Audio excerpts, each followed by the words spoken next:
Hello बेटे, I hope all of you are well and also your study is going very well. Last time हम क्या discuss कर रहे थे भाई? लास्ट टाइम हम डिस्कस कर रहे थे elastic collision in one dimension. ठीक है, elastic collision in one dimension में हमने क्या किया था? दो ऑब्जेक्ट्स को कंसिडर किया था। ठीक है, इनिशियली हमने u2 को ग्रेटर माना था u1 से, या u1 को ग्रेटर माना था ut से। बोलो भाई, क्या माना था हमने? दो ऑब्जेक्ट्स थे हमारे पास, दोनों ऑब्जेक्ट्स क्या कर रहे थे? मूव कर रहे थे। और किस वेलोसिटी के साथ मूव कर रहे थे? कि जो ऑब्जेक्ट ए था एक ही डायरेक्शन में कर रहे थे। तो जो ऑब्जेक्ट ए था वो क्या कर रहा था? ज्यादा हाई स्पीड से मूव कर रहा था in comparison to object P. तभी तो वो दोनों स्ट्राइक करेंगे। जो आगे चल रहा था वो कम से कर रहा था, जो पीछे चल रहा था वो ज्यादा से। ठीक है, तो हमने elastic collision in one dimension पढ़ा था। उसमें हमने रिलेशन कैसे निकाला था? पहले तो कोफिशिएंट ऑफ रेस्टिट्यूशन 1 होता है, ये देखा था। और इसमें हमने क्या निकाला था? इसमें हमने क्या लगाया था? इसमें हमने लगाया था कि जो according to law of conservation of linear momentum, linear conservation of linear momentum का लॉ लगाया था। दूसरा कंजर्वेशन ऑफ काइनेटिक एनर्जी का लॉ लगाया था। दोनों ही क्या थे? लीनियर मोमेंटम भी कंजर्व था और काइनेटिक एनर्जी भी कंजर्व थी। ठीक है, उसमें हमने कोफिशिएंट ऑफ रेस्टिट्यूशन हमारा 1 आ गया था। 1 कैसे आया था हमारा कोफिशिएंट ऑफ रेस्टिट्यूशन? वो आया था हमारे पास, जो हमारी इक्वेशन थी v2 माइनस v1 बराबर u1 माइनस u2 से। ठीक है, v2 माइनस v1 बराबर u1 माइनस u2, ये क्या थी हमारे पास? इक्वेशन थी। इसमें हमने क्या किया था? क्या निकाला था? इसमें हमने v1 को निकाल लिया था। ठीक है, v1 को निकाल लिया था v2 को एक साइड ले जाकर। तो v1 क्या आया था हमारे पास? यहां से v1 बराबर v2 minus u1 plus u2, ये आ गया था। अब यहां से हमने v1 निकाली थी। v1 की वैल्यू किसी बच्चे को याद हो तो v1 की वैल्यू क्या आई थी हमारे पास? v1 की वैल्यू थी m1 माइनस m2 u1 आई थी ना शायद बेटा? हाँ, u1 के साथ थी ये m1 प्लस m2। ठीक है, और इसके प्लस में था, प्लस में क्या टर्म थी इसके? 2m2 u2 अपॉन में m1 प्लस m2, यही थी। किसी बच्चे को कोई डाउट है? तो ये दोनों टर्म्स हमने क्या कर रखी थी? अलग अलग करके लिखी थी। तो ये हमारे पास ये वैल्यू आई थी। अब ये हमारे पास वैल्यू आई थी, तो अब हमने v1 तो निकाल लिया। अब हम निकालना चाहते हैं v2। तो जब हम v2 यहां से निकालना चाहते हैं तो ये हमारे पास v1 की वैल्यू यहां से है। ठीक है, अब जब v1 की वैल्यू हमारे पास है तो हम क्या करेंगे? इस इक्वेशन में v1 पुट कर दें। v1 यहां से निकालो, क्या आएगा? तो आपकी बार हमें v1 की तो जरूरत नहीं है, v2 निकालना है अब हमें। तो क्या निकालें? u1 माइनस u2 प्लस में v1। ठीक है, ये आ जाएगा। यहां पर अगर हम v1 की वैल्यू पुट कर देते हैं तो क्या आ जाएगा हमारे पास? आंसर आ जाएगा। ठीक है, तो v1 की वैल्यू पुट करो भाई, u1 minus u2 plus v1 की क्या वैल्यू है? m1 minus m2 u1 upon में m1 प्लस m2। ठीक है, ये वैल्यू हमने लास्ट वीडियो में निकाली थी, वही है। बस v1 की वैल्यू पुट कर रहे हैं, plus 2m2 u2 upon m1 plus m2। ठीक है, देख लेना भाई बीच में प्लस था या माइनस था। आई होप यहाँ पर प्लस ही था। ठीक है, तो m1 minus m2 u1, m1 plus m2, यहाँ पर 2m2 u2 अपॉन में m1 प्लस m2। अब हमें निकालना है v2, और v2 भी हमने जब लास्ट टाइम जो हमारा डेरिवेशन किया था उसमें भी हमने u1 और u2 को कॉमन लिया था, जो कॉमन टर्म्स है उसमें से। तो इसमें भी u1 और u2 वाले टर्म्स को एक साथ लिख लो। तो यहाँ से u1 को अगर मैं कॉमन लूं तो अंदर क्या बचेगा? 1। ये पूरी टर्म u1 के साथ है, प्लस में m1 minus m2 over m1 plus m2। ठीक है, अगर u2 को कॉमन ले दो, u2 को कॉमन लेंगे तो क्या बचेगा? 1 माइनस 2m2 अपॉन में m1 प्लस m2। ठीक है, अब यहां से सॉल्व कर दो इसको। सॉल्व करोगे तो क्या आएगा? u1। इसका अगर आप एलसीएम लेंगे तो क्या बचेगा? m1 प्लस m2, यहां से क्या आएगा? m1 plus m2 plus m1 minus m2। ठीक है, m2 से m2 कैंसिल हो जाएगा, तो क्या बचेगा? 2m1। क्या बचा हमारे पास? 2m1। ठीक है, प्लस u2 यहां से कॉमन ले लो, एलसीएम ले लो। m1 प्लस m2, ठीक है, एलसीएम ले लिया। अब यहां से क्या आएगा, m1 plus m2 minus 2m2, तो एक m2 में से माइनस का 2m2 जाएगा, तब कितना बचेगा, माइनस m2। तो m1 माइनस m2 अपॉन में m1 प्लस m2। तो क्या रिलेशन आ गया हमारे पास v2 के लिए, जो v2 का रिलेशन आ गया वो क्या आ गया, 2m1u1 अपॉन में, एक मिनट, इसको ऐसे मत लिखो तुम, इस तरह से लिखो, फिर हम दोनों रिलेशंस में ना आपको सिमिलैरिटीज शो करेंगे। इसके साथ क्या है, u2 प्लस 2m1u1 अपॉन में m1 प्लस m2। तो क्या आपको v2 और v1 में कुछ सिमिलैरिटी दिखाई दे रही है। अब अगर आपको कोई किसी न्यूमेरिकल में यूज करना है, आपको रिलेशन याद नहीं है, आपको फॉर्मूला याद नहीं है, तो आप क्या करो, एक का फॉर्मूला निकाल लो और दूसरे में जहां पर इसमें m1 था, जहां पर इसमें u1 था, वहां पर इसमें क्या रख दो, u2 रख दो। m1 को m2 से रिप्लेस कर दो और u1 को किससे रिप्लेस कर दो, u2 से रिप्लेस कर दो। तो इससे हमारे पास क्या आ जाएगा, इससे आपके पास रिलेशन आ जाएगा, ठीक है, इससे आपके पास v2 की वैल्यू आ जाएगी।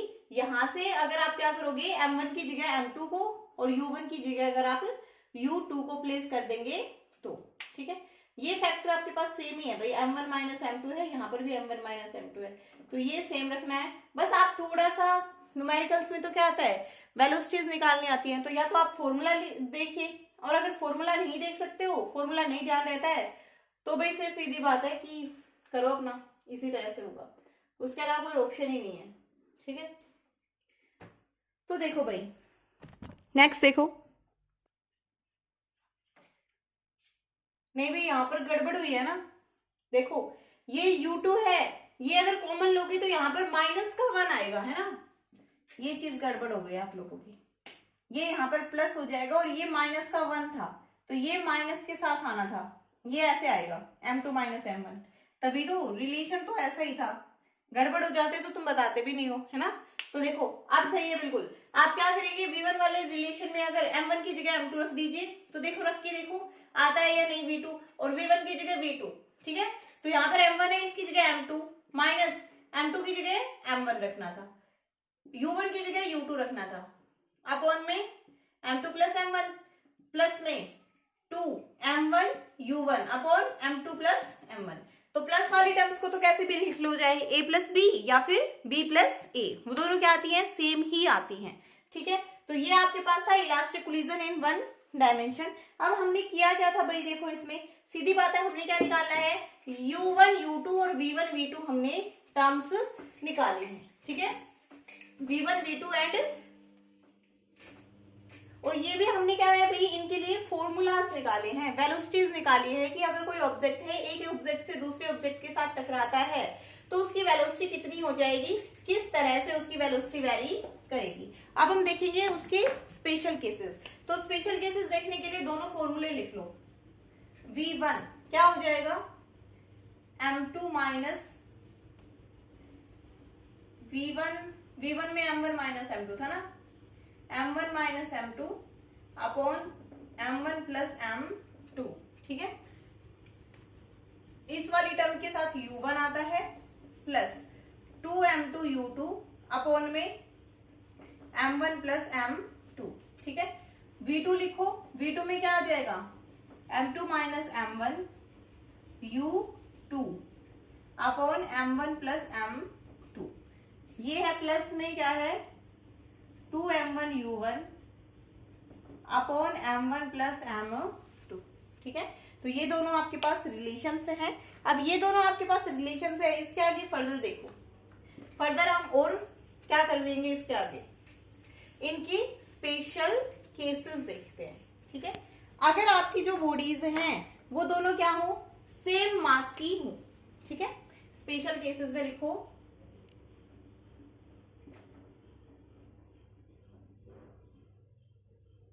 if both the objects have same mass, अगर दोनों ऑब्जेक्ट्स का सेम मास होता है तो क्या होगा हमारे पास, v1 बराबर, सेम मास होगा तो m1 बराबर m2 हो गया, दैट इज m1 बराबर m2। तो आप देखिए कि दोनों की वेलोसिटीज पर क्या फर्क पड़ेगा, जो फाइनली हो जाएंगी आफ्टर कोलिजन वो कितनी वेलोसिटीज हो जाएंगी हम ये देखेंगे अब। तो जब फाइनली वेलोसिटीज हम देखेंगे कि कितनी हो जाएंगी, तो इसके लिए देखिए आपके पास क्या आ जाएगा भाई, m1 बराबर m2 पुट कर दो इस वाले रिलेशन में, तो क्या हो जाएगा हमारे पास, ये टर्म तो जीरो, क्योंकि मान लो m1 भी 5 है m2 भी 5 है, 5 में से 5 माइनस किया तो कितना हो गया, जीरो हो गया। तो ये वाली टर्म कितनी आ गई है, जीरो आ गई है। ठीक है, तो ये हो जाएगा हमारे पास जीरो प्लस 2m2u2 अपॉन में m1 प्लस m2। तो हमें क्या लिखना है, m1 और m2 दोनों की जगह ही m लिखना था, तो यहाँ पर m लिख दिया हमने, ये u2 अपॉन में m प्लस m। ठीक है, m प्लस m है नीचे, तो क्या हो जाएगा भाई, दोनों ऐड हो जाएंगे और क्या आ जाएगा 2m। ठीक है, 2m से 2m कैंसिल, तो v1 क्या आ गया, v1 बराबर u2 आ गया। नेक्स्ट देखो v2 निकालो, v2 बराबर ये वाला फैक्टर जीरो, क्यों, क्योंकि m में से m को ही माइनस कर रहे हैं, वो वाला फैक्टर क्या आ जाएगा 2m u1 upon m plus m, कितना आ जाएगा भाई 2m u1 अपॉन में 2m, क्या आ गया u1। ठीक है, तो v2 किसके बराबर आ गया u1 की। इसका मतलब क्या हुआ, the bodies will interchange there velocity, the bodies will interchange there velocities, body क्या करेंगी, उनकी वेलोसिटीज को इंटरचेंज कर लेंगी। जैसे देखो यहां से ये A था और ये B, ठीक है, इस तरह से चल रही थी, ये u1 वेलोसिटी के साथ और ये u2 वेलोसिटी के साथ कोलिजन हुआ। कोलिजन होने के बाद क्या हो जाएगा, ये A है और ये B है, बट अब इसकी वेलोसिटी कितनी हो जाएगी u2 और इसकी कितनी हो जाएगी u1। मतलब जो इनिशियली अपनी वेलोसिटीज के साथ ऑब्जेक्ट्स चल रहे थे, अगर दोनों की वेलोसिटीज क्या है, सेम है, अगर वेलोसिटीज सेम है तो वो क्या करेंगे, अपनी वेलोसिटीज को, वेलोसिटीज सेम नहीं है, वेलोसिटीज डिफरेंट हो सकती है अगर दोनों का मास सेम है, अगर दोनों का मास सेम है तो वो क्या करेंगे, अपनी वेलोसिटीज को इंटरचेंज कर लेंगे। ठीक है, चाहे ऑब्जेक्ट हैवी हो या फिर उनका कम वेट हो, बट वो कोलिजन करने के बाद क्या करेंगे, अपनी वेलोसिटीज को चेंज कर लेंगे। ठीक है, वेलोसिटी को क्या करेंगे, चेंज कर लेंगे, जो पहले की वेलोसिटी थी वो तो दूसरा उससे मूव करने लग जाएगा, और जो दूसरे की वेलोसिटी थी पहला उस वेलोसिटी के साथ मूव करने लग जाएगा। ठीक है, अब नेक्स्ट आपके पास आ सकता है एक और जो दूसरा स्पेशल केस है, और ये आप कहां पर यूज करते हैं, ये हम यूज करते हैं इन न्यूक्लियर रिएक्टर्स, ये तो नहीं करना भाई। ठीक है, सेकंड केस ये आप यूज कहां पर करते हैं, ठीक है, तो ये हम यूज करते हैं न्यूक्लियर रिएक्टर्स में। न्यूक्लियर रिएक्टर्स में क्या होता है, न्यूक्लियर रिएक्टर्स में आपके पास न्यूट्रॉन्स होते हैं। ठीक है, न्यूक्लियर रिएक्टर्स में आपके पास न्यूट्रॉन्स होते हैं और वो बहुत ही ज्यादा फास्टली मूव करते रहते हैं। ठीक है, वहां पर आप क्या करते हो, जो न्यूक्लियर रिएक्टर है, जो न्यूट्रॉन है उसका जो मास होता है वो किसके मास के बराबर होता है, प्रोटॉन के मास की, जो हाइड्रोजन एटम में प्रोटॉन होता है हाइड्रोजन एटम के उसके मास के बराबर होता है, दोनों का मास थोड़ा सा सिमिलर होता है। तो हम क्या करते हैं, हैवी जो हाइड्रोजन होता है जैसे ड्यूटेरियम वगैरह, उनको बोम्बार्ड करवा देते हैं, ताकि जब वो हाइड्रोजन से टकराए, फास्ट मूविंग जो ऑब्जेक्ट हैं वो क्या करें, उनकी स्पीड क्या हो जाए, स्लो डाउन हो जाए। ठीक है, क्या हो जाए, उनकी स्पीड स्लो डाउन हो जाए। तो ये आपके पास एक स्पेशल केस था, क्या था, और m1 बराबर m2 बराबर v। अब अगर दोनों जो ऑब्जेक्ट्स हैं वो क्या हो, हम क्या मान ले कि उसमें से जो टारगेट है वो इनिशियली किस पर हो, रेस्ट पर हो। ठीक है, टारगेट इनिशियली किस पर हो, रेस्ट पर। बी या फिर सेकंड स्पेशल पॉइंट में क्या लिखो, when target is initially at rest.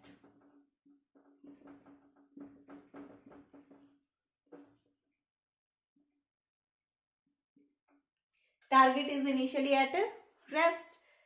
अब देखो भाई, टारगेट अगर इनिशियली रेस्ट पर, हाँ अब आप लोग ये पूछ सकते हो कि मैडम न्यूट्रॉन्स की स्पीड को स्लो डाउन क्यों करवाते हैं?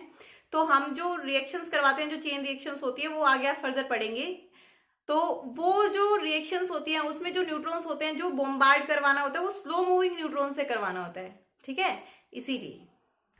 अब देखो आपके पास when target is initially at rest, target क्या हो, इनिशियली रेस्ट पर हो, तो ये आपके पास ए है, ये आपके पास बी है, U2 क्या है 0, और ये मूव कर रहा है U1 बराबर कुछ वेलोसिटी से, ठीक है, U2 आपके पास 0 है, तो V1 क्या आ जाएगी आपके पास, V1 निकालो भाई, V1 यहां से कितनी आ जाएगी, V1 M1 माइनस M2। अब की बार मासेस डिफरेंट है, पहले तो हम ये देख लेते हैं कि जो टारगेट इनिशियली रेस्ट पर है उस केस में वेलोसिटीज क्या आएंगी, फिर हम मास के ऊपर बात करेंगे, ठीक है। तो पहले initially target is at rest, तो यहां से देखो क्या आ जाएगा आपके पास, M1 माइनस M2 अपॉन में M1 plus M2 into U1, ठीक है। U2 तो 0 है ही, तो इसका तो कोई केस ही नहीं रहेगा इसमें, और V2 कितनी आ जाएगी, V2 आ जाएगी आपके पास 2M1 U1 अपॉन में M1 प्लस M2, ठीक है। तो अब जो हमारे पास इनिशियली जो टारगेट रेस्ट पर था, जैसे कि आप पिट्ठू खेलते हो ना, तो बॉल को फेंक के मारते हो, उसमें बॉल को तो आप मोशन दे रहे हो, बट इनिशियली जो टारगेट है आपका वो किस पर है, एट रेस्ट है, तो क्या वो पिट्ठू है वो हमेशा ही कुछ ना कुछ मोशन में आते हैं, अगर वो अच्छे से टिकती है बॉल तो जितने भी पिट्ठू होते हैं वो सारे मोशन में आ जाते हैं, सारे इधर उधर हो जाते हैं, और ऐसा भी होता है कई बार कि कुछ हो जाए और कुछ ना हो, ठीक है, तो वो किस पर डिपेंड करता है, उनके मासेस पर। तो अब हमने देख लिया कि आफ्टर कोलिजन क्या हो जाएगा, V1 तो ये वेलोसिटी हो जाएगी, जो पहला ऑब्जेक्ट था उसकी वेलोसिटी ये हो जाएगी, और जो दूसरा ऑब्जेक्ट था उसकी वेलोसिटी ये हो जाएगी, ठीक है। अब इसका मतलब यहां से देखो, पहले ऑब्जेक्ट ने वेलोसिटी का क्या किया है, लॉस किया है, क्योंकि M1 माइनस M2 को अगर आप M1 प्लस M2 से डिवाइड करोगे तो हमेशा ही क्या आएगा, एक से छोटी टर्म आएगी, इसका मतलब जो ऑब्जेक्ट फर्स्ट ऑब्जेक्ट है वो अपनी वेलोसिटी को लूज कर देगा, और जो सेकेंड ऑब्जेक्ट है वो कुछ वेलोसिटी को गेन कर लेगा। फाइनली जो काइनेटिक एनर्जी है वो तो क्या रहने वाली है, कांस्टेंट रहने वाली है, कंजर्व्ड रहने वाली है, क्यों, क्योंकि हमारा कोलिजन कैसा है, इलास्टिक कोलिजन है, ठीक है। तो अब देखो यहां से इसमें स्पेशल केसेस बना लो, और फर्दर इफ M1 बराबर M2 बराबर M, अगर अब दोनों जो ऑब्जेक्ट्स हैं वो किस पर हो, उनका मासेस क्या हो, सेम हो, ठीक है, और मासेस सेम है, और उसमें से भी सेकंड ऑब्जेक्ट रेस्ट पर है, तो क्या आएगा, यहां पर वैल्यू पुट कर दो, तो क्या हो जाएगा, V1 तो कितना हो जाएगा 0, V2 कितना हो जाएगा 2M इंटू में U1 upon M plus M, तो V2 किसके बराबर आ जाएगा, U1 के बराबर आ जाएगा। इसका मतलब जो पहला ऑब्जेक्ट है अगर मासेस सेम है तो इसमें क्या कंडीशन बनेगी, जो ये पहला ऑब्जेक्ट है A, ये तो किस पर आ जाएगा, रेस्ट पर आ जाएगा आफ्टर कोलिजन, और ये क्या करेगा, इस वेलोसिटी के साथ U1 के साथ मूव करने लग जाएगा, ठीक है, इसकी वेलोसिटी तो 0 हो जाएगी और ये U1 के साथ मूव करने लग जाएगा, ठीक है। तो ये कब है, लेकिन जब जो दोनों ऑब्जेक्ट्स हैं उनके मासेस क्या हैं, सेम है, ठीक है, उनके मासेस क्या हैं, सेम है, दोनों ऑब्जेक्ट्स के अगर मासेस सेम हैं तो आपके पास क्या होगा, जो पहला ऑब्जेक्ट था जो मूव कर रहा था वो तो रेस्ट पर आ जाएगा, और जो रेस्ट पर था वो मूव करने लग जाएगा। तो यहां पर लिख लो, if both the objects have same masses, then the object at rest will start moving with velocity of A, and moving object will come to rest, moving object will come to rest, ठीक है। और हम ऐसे ही थोड़ी ना बोल रहे हैं भाई, हमारे पास फॉर्मूला बोल रहा है तो हम उस फॉर्मूले से बोल रहे हैं, ठीक है। विदाउट फॉर्मूला हम नहीं बोल रहे हैं, हम तो अपने फॉर्मूले से बोल रहे हैं, ठीक है। अब नेक्स्ट जो है वो क्या है इसमें स्पेशल पॉइंट, कि एक ऑब्जेक्ट बहुत ज्यादा हैवी हो सकता है भाई। अब की बार तो हमने क्या देखा था कि दोनों सेम थे। अब हमारी जो बॉल है उसको जब आप दीवार पर टकराते हो तो वो तो वापस आ जाती है, ठीक है। तो दीवार किस पर है, ऑलवेज एट रेस्ट, और दीवार का वजन क्या होता है, बहुत ही हाई होता है in comparison to our ball. तो उस केस में क्या होता है, तो वो हम यहां से देखना चाहते हैं। हमने देखा रियल लाइफ में, तो हमने देखा बॉल को फेंका, बॉल क्या आ गई, वापस आ गई, ठीक है। तो if the target B is have very high mass, have very high mass, अगर टारगेट का बहुत ही ज्यादा मास हो, ठीक है। तो अगर टारगेट का बहुत ही ज्यादा मास होगा उस केस में हमारे पास क्या आएगा ये देखना है। इसका मतलब M2 ग्रेटर देन M1। अब M2 ग्रेटर देन M1 है तो एक चीज बहुत ही ज्यादा बड़ी है, दूसरी चीज बहुत ही ज्यादा छोटी है। तो हम फिजिक्स में क्या कर सकते हैं, एक चीज को आप नेग्लेक्ट कर दीजिए, कौन सी को, जो बहुत ही ज्यादा छोटी है, बहुत बड़ी टर्म की कंपैरिजन में बहुत ज्यादा छोटी है, उसके वजन को नेग्लेक्ट कर दीजिए। तो आप नेग्लेक्ट कर सकते हो, दैट मीन्स आप पुट M1 बराबर 0, जहां पर भी M1 है वहां पर आप क्या पुट कर दीजिए, 0 पुट कर दीजिए, ठीक है। तो रखो भाई V1 क्या आ जाएगा आपके पास, M1 की जगह 0 माइनस M2 U1 अपॉन में M2 से M2 कैंसिल, क्या आ गया माइनस U1। यहां पर M1 है उसकी जगह 0 पुट कर दीजिए, V2 बराबर 0। इसका मतलब क्या है, ये ऑब्जेक्ट था B, ये किस पर था, रेस्ट पर, ये आई किस वेलोसिटी के साथ है, U1 के साथ। जाने के बाद जो इसकी वेलोसिटी बनेगी आफ्टर कोलिजन, टकराने के बाद, वो कितनी बन रही है, माइनस U1। मतलब ये अपने पाथ को क्या कर देगी, रिकॉइल कर देगी। So the moving object will recoil its path, moving object क्या करेगा, अपने पाथ को रिकॉइल कर लेगा। मतलब जिस डायरेक्शन में वो पहले जा रहा था उसकी अपोजिट डायरेक्शन में चलना स्टार्ट कर देगा। दूसरी चीज क्या है, जो वेलोसिटी से, जिस वेलोसिटी से वो जा रहा था उस वेलोसिटी का क्या हो जाएगा, मैग्नीट्यूड सेम रहेगा बट डायरेक्शन क्या हो जाएगी, अपोजिट। तो ये कौन सा है, अगर आपको ये समझ नहीं आ रहा हो तो इसमें आप एग्जांपल लिख सकते हो, the ball thrown at a wall, ठीक है। ये एग्जांपल डाल के लिख लेना ताकि आप लोग भूलो ना। इन केसेस में ना बच्चे बहुत कंफ्यूज हो जाते हैं, तो आप लोग भूले ना। अब आप लोगों ने ना बहुत ज्यादा गेम खेले हैं कि बॉल को उठाया और दीवार पर पटक दिया। अब एक बच्चा ये बोला, उसने ऐड देख ली, चलो तो कुछ तूफानी करते हैं, तो वो तूफानी करते करते उसने क्या किया, वो क्या बोला कि बॉल को तो सभी दीवार पर मारते हैं, मैं दीवार को उठाऊंगा और बॉल पे मारूंगा, ठीक है। अब उस बच्चे को क्या खुराफात सूझ रही है कि दीवार को उठाना है और बॉल पे फेंक के मारना है।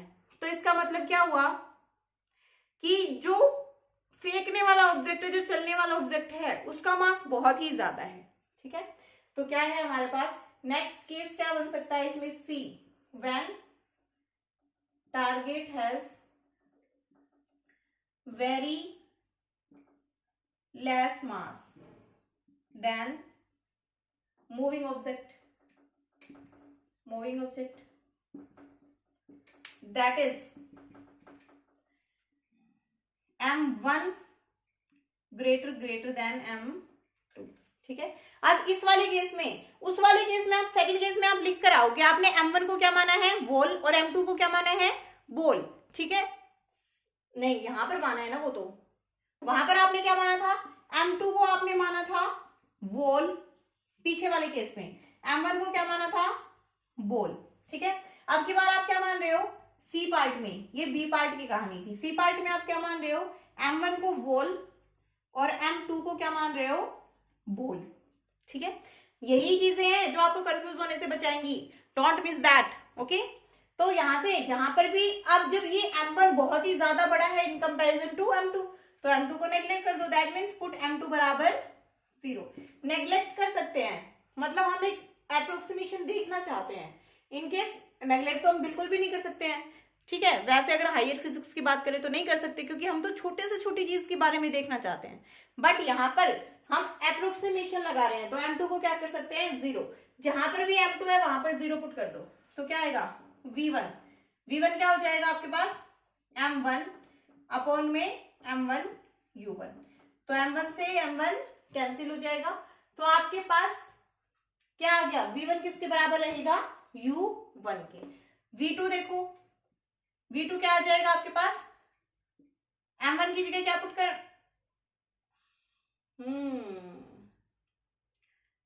m1 की जगह 0 पुट करना है, तो m1 की जगह 0 पुट कर, नहीं m2 की जगह 0 पुट करना है, तो 2m1 u1 अपॉन में m1, तो ये कैंसिल हो गया, ठीक है। इसका मतलब जो v1 है, जो वॉल है, वो तो सेम वेलोसिटी के साथ मूव करेगी, ये क्या करेगी सेम वेलोसिटी के साथ, ठीक है। और जो बॉल थी जो कि बेचारी रेस्ट पर थी, वो डबल वेलोसिटी के साथ मूव करेगी, ठीक है, डबल वेलोसिटी के साथ, ठीक है। जो सेम वेलोसिटी के साथ मूव करेगी, ये कब है ये केस, जब आपने वॉल को उठाकर बॉल के ऊपर फेंक दिया हो, ठीक है, तो वॉल तो सेम वेलोसिटी के साथ मूव करती रहेगी, और जो बॉल है आपकी वो डबल वेलोसिटी के साथ मूव करने लग जाएगी, ठीक है, मतलब डबल वेलोसिटी के साथ। वॉल किसके साथ करेगी, सेम वेलोसिटी के साथ, और जो बॉल है वो किसके साथ करने लग जाएगी, डबल वेलोसिटी के साथ। इनिशियली वो रेस्ट पर थी, उसने मस्ती मार ली, लेकिन जब उसको डंडा पड़ा तो वो तेज दौड़ने लगी, और जो पहले वाली दौड़ रही थी उससे भी ज्यादा तेज दौड़ने लगी, ठीक है। तो ये है आपके पास complete elastic collision in one dimension. अब हम क्या करते हैं, इसकी समरी निकालते हैं एक, ऐसे तो तुम भूल जाओगे, है ना। तो देखो हमने क्या क्या किया, उसको एक टेबल में लिख लो।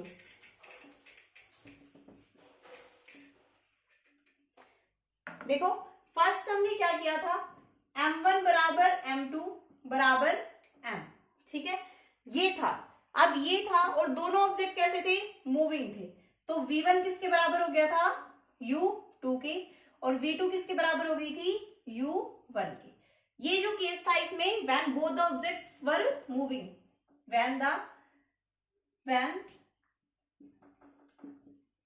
both the objects were moving before collision, collision से पहले जब दोनों ऑब्जेक्ट्स क्या कर रहे थे, मूव कर रहे थे, तब की ये बात है, ठीक है। सेकंड में हमने क्या देखा था, सेकंड में हमने देखा था when initially B is at rest, B is at rest, जब B किस पर हो, at rest पर हो, तो ये आपके पास A ऑब्जेक्ट हो गया और ये B। इसमें फर्स्ट केस क्या था, दोनों के मासेस क्या थे, सेम, ये M ये भी M, ठीक है। ये किसके साथ मूव कर रहा है, U1 के साथ, और ये किसके साथ मूव कर रहा है, रेस्ट पर है, ठीक है, मूव ही नहीं कर रहा। ये आपके पास यहां पर लिख लो बिफोर कोलिजन, या फिर ऊपर वाले को और मिटा दो, फिर क्या पता नीचे तुम्हें दिखाई ना दे, थोड़ा नीचे तक जाएगी टेबल।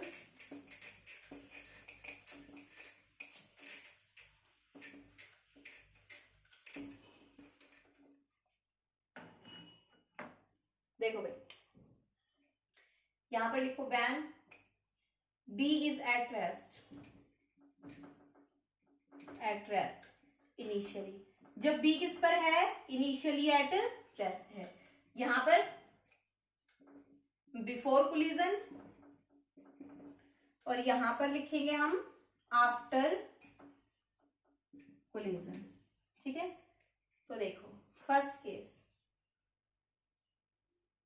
ये मूव कर रहा है U1, मास इसका भी M1 M और इसका भी M, A और B, ठीक है। ये एट रेस्ट है, एरो लगा दिया मतलब सिर्फ वही मूव कर रहा है, दूसरा रेस्ट पर है, ठीक है। ये भी A और ये भी ये B, ये M ये भी M, तो ये तो किस पर आ गया, रेस्ट पर, और ये किसके साथ मूव करने लग गया, U1 के साथ मूव करने लग गया। ठीक है, तो v2 किसके साथ बराबर हो गया, u1 के। v2 किसके बराबर हो गया, इसमें u1 के बराबर हो गया। नेक्स्ट देखो भाई, ये फर्स्ट था। सेकंड में हम क्या देख रहे हैं कि जो फेंकने वाला ऑब्जेक्ट है वो छोटा है a, और ये बहुत ही बड़ा है b। ठीक है, तो ये मूव कर रहा है u1 के साथ और ये रेस्ट पर है। इसके बाद की क्या कहानी होगी,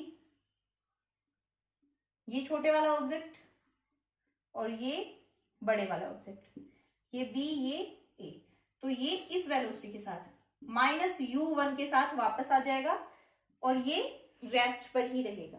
ठीक है, ये डायग्राम जो है ना आपके पास, ये पूरी कहानी को शो कर देंगे। ओके, थर्ड को थोड़ा और नीचे से बनाते हैं। थर्ड, ये a है, ये मूव कर रहा है, ये b है आपके पास, b ये रेस्ट पर है। ठीक है, अब आपने इसको उठा के इसके ऊपर फेंका है तो क्या होगा, थोड़ा सही से भी नहीं बन रहा ना।